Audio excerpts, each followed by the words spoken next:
Olá pessoal, professor Eri novamente. Depois de algum tempo estamos aqui e hoje eu não poderia deixar de fazer esse vídeo. 19 de setembro de 1921. Nascia em Pernambuco ninguém mais, ninguém menos que Paulo Freire. Paulo Freire, um grande educador. Paulo Freire, uma influência não só na educação, mas em diversos campos do conhecimento, na antropologia, na fonoaudiologia e inclusive na medicina, se muitos ainda não sabem. Paulo Freire, de estatura pequena, mas de uma grandiosidade imensa.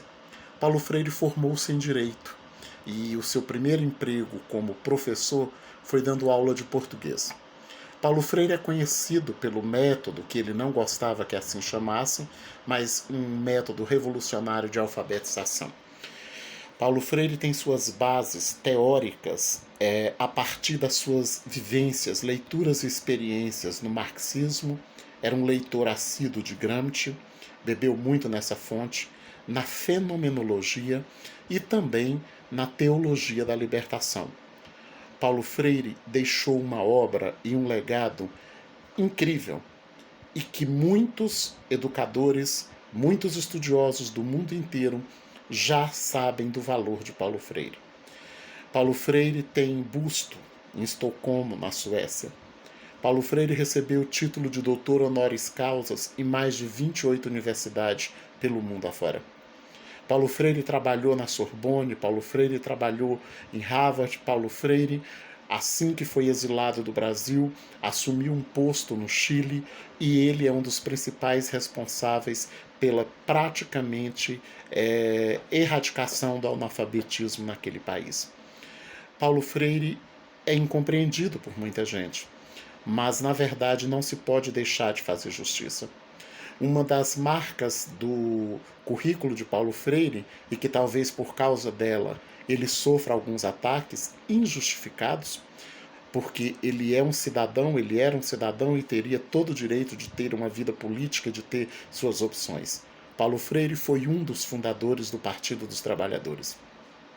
Paulo Freire foi secretário de Educação do governo da então prefeita Luísa Erundina. E Paulo Freire, pelo mundo afora, é reconhecido, respeitado e sua contribuição vai para além, muito além do que possamos imaginar. O método Paulo Freire, ele se baseia principalmente na leitura de mundo.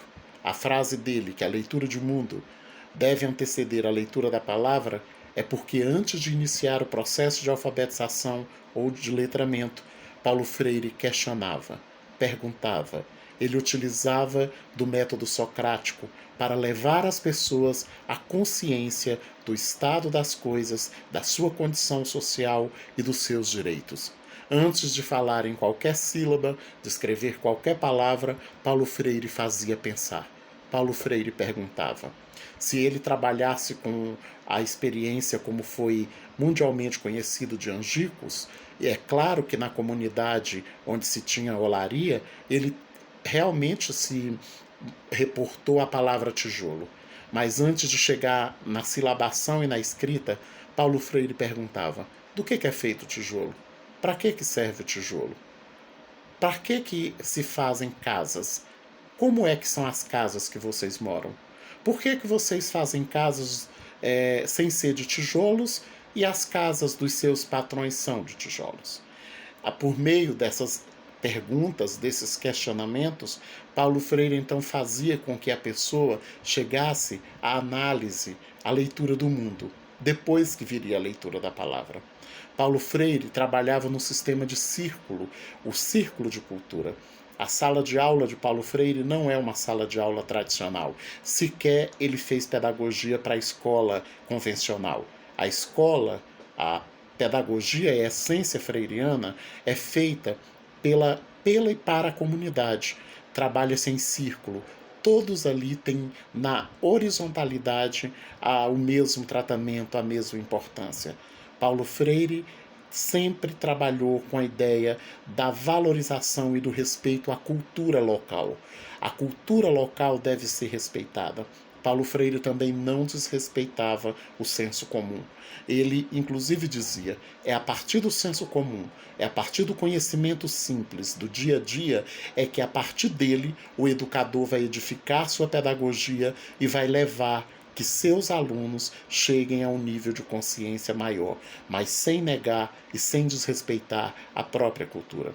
Paulo Freire teve a sua obra Pedagogia do Oprimido traduzida inclusive no grego, no chinês, no japonês. Paulo Freire é uma referência como educador, como intelectual.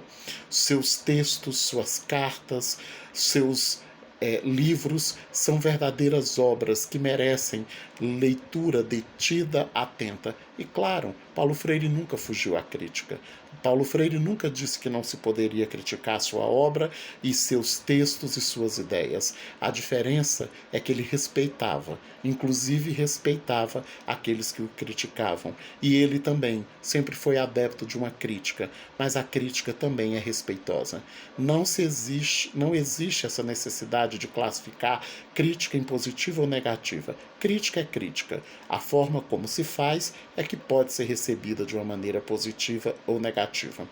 Paulo Freire, pernambucano, nordestino, foi formado em Direito, mas contribuiu e ainda contribui de forma grandiosa para a educação libertadora.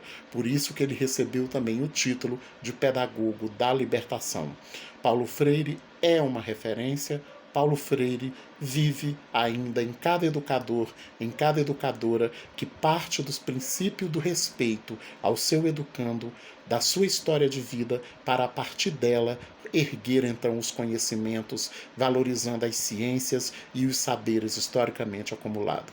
Paulo Freire é sim um grande educador, um grande intelectual e podem até criticá-los, mas não é possível negar a grandiosidade da sua obra.